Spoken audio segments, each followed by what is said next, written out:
Mame ma wache ema wo akwaba eha eye Adom TV na asempa 94.7 na wochi dwumadie ebraso ya yebehwe ensem a atwago na wochi ni mu de gina ne naso pa na yedi ho komo na emu mienu na yeyi ya yebehwe emu komo de yie pa e de ama wo na ubebisa se na wochi mu kra no ensem be na koso wonim se ukọ KNUST a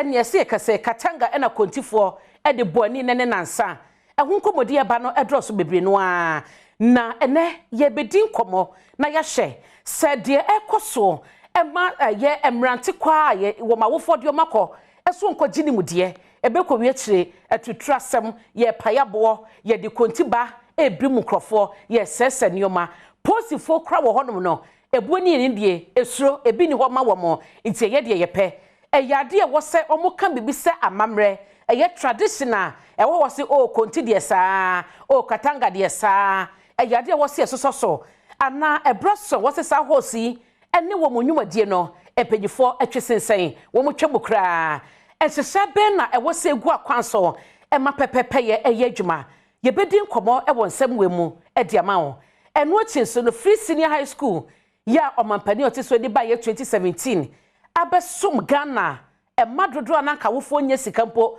eno de omako senior high school yibie ene efibenkum finifa akire ne anim nyina